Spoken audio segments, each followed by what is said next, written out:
नमस्ते, मैं डॉक्टर प्रतिभा जाधव। अच्छी लड़की शीर्षक की कविता आपके सामने रखने जा रही हूँ। हालांकि ये मेरी रचना नहीं है, संग्रहित है, लेकिन बहुत अर्थपूर्ण है और मन को भाई, इसलिए आपके सामने पेश कर रही हूँ। अच्छी लड़की। उन्होंने कहा, अच्छी लड़की घर में ही रहती है। उन्होंने कहा, अच्छी लड़की घर में ही रहती है, सो वह ताउम्र घर ही रही। उन्होंने कहा, अच्छी लड़की खिलखिलाकर नहीं हंसती। उन्होंने कहा, अच्छी लड़की खिलखिलाकर नहीं हंसती, सो वह ताउम्र होठ भींचे रही।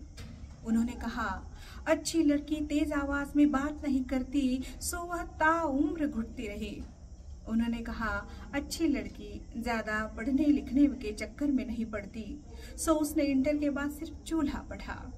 उन्होंने कहा, अच्छी लड़की ज्यादा पढ़ने लिखने के चक्कर में नहीं पड़ती, और उन्होंने ये भी कहा, अच्छी लड़की पिता और भाई की मर्जी से शादी करती है, सो उसने एक बिल्कुल अपरिचित जीवन साथी से करा। उन्होंने कहा, अच्छी लड़की शादी के बाद ज्यादा मायके नहीं आती, तो उसने माँ का दामन छोड़ दिया। उन्होंने कहा, अच्छी लड़की को घर के काम बखूबी आते हैं, सो वह अपनी भौमितिक ज्ञान से रोटी को गोल बनाती रही। उन्होंने कहा, अच्छी लड़की सिर्फ साड़ी पहनती है, हमेशा बिंदी लगाती है और घूंघट काटती है, सो वह सिर्फ साड़ी पहनती रही और एक बड़ी बिंदी लगाती रही। उन्होंने कहा, अच्छी लड़की रात के 8 बजे के बाद बाहर नहीं निकलती। उन्होंने कहा, अच्छी लड़की रात के 8 बजे के बाद बाहर नहीं निकलती, सो उसने एक पूरा जीवन अंधेरे में गुजारा। उन्होंने कहा, अच्छी लड़की पूरे परिवार को खिलाने के बाद खाती है, सो वह जूठन और आधे पेट से गुजारा करती रही।